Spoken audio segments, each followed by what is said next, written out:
This video contains spoilers from the world and story of Subnautica Below Zero. Please beware. It has been years since the world of Subnautica Below Zero received any major updates. Okay, maybe not, but it has certainly felt like it. So I'm that much happier to say that we finally have some more. Don't get me wrong, the game gets updated all the time, a fact that I'm reminded of every time I open Steam and see it downloading a new version. But I think it's safe to say that we've all been waiting for something major to come, and at last, it has. Stranger Pings is the new update coming to Below Zero, and today I'll be walking you through it, as well as telling you some more exciting news about Subnautica Below Zero's release.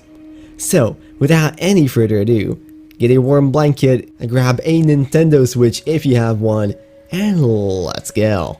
Now, first of all, as per usual, I am super late to these things, so this update was actually posted 5 days ago, meaning if you're running the early access version of Subnautica Below Zero, you should probably already have it, but luckily it comes included with quite a few exciting things, so let's walk through them. First, a pretty big one. Throughout the frozen wasteland of Subnautica Below Zero, you can find several old, well, relatively old Alterum bases, which all have stories to tell, but unfortunately, up till now, there was no real way for us to know these stories. Well, as somebody who enjoys lore, I am very happy to say that a lot more of that is getting put in with Altera base polish. You can now find way more detail inside, including furniture, props, and just environmental stuff, but also PDAs from people that used to work there, entire conversations that you can read, as well as employee profiles that you can examine. Now, of course, not all of these are done yet, some of them are still labeled as to be done, but of course, as with any update, that is to be expected.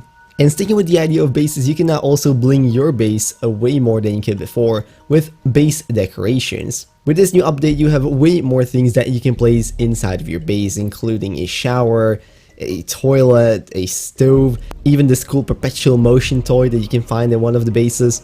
Basically, from now on, you'll be able to customize your own quarters inside the game way more, and on top of that, if you build a base on the surface now, adding a door will automatically spawn stairs for you, which is a very neat touch, since you no longer have to jump out to the door like Spider-Man.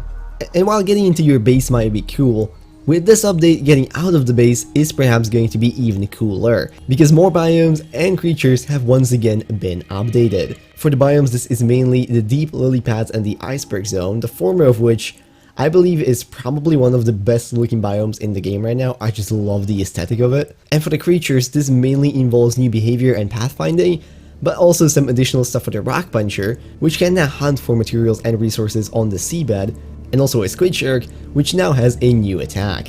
Finally, this update is also giving us a whole bunch of useful utility stuff, such as artifact pings, meaning that you'll never have to again be lost in the world looking for artifacts that you've already found, because they will ping in the world for you. And also, if you so desire, in the menu, you can now choose for interactable objects to highlight whenever you point at them, thus giving you more information about what you can actually do something with and what is just a static decoration. Oh, and even though it might not sound as exciting on the surface, I think the new smoothing they added in this update, which removes a ton of pop-in while keeping all the detail, is absolutely amazing, and it makes it a joy to record footage from the world without having things spawn right in front of you all the time. But that essentially brings us to the end of the Stranger Pings update. However, before I end this video off, there is another exciting thing I want to talk about, and that is a new update, which is actually less than a day old at the time of recording this, and that is a very exciting announcement from the Subnautica team, telling us that both the base game and Subnautica Below Zero are coming to Nintendo Switch somewhere in the year 2021.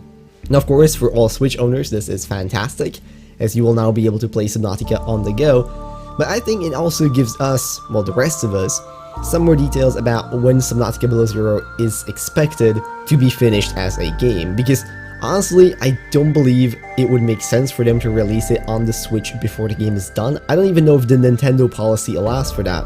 So that probably tells us that Below Zero is planning to also be done somewhere in 2021 at the latest. So hey, even though we don't have a specific date yet, it is at least something, and since everyone is excited to see when the game will be done, well, this is all we get for now.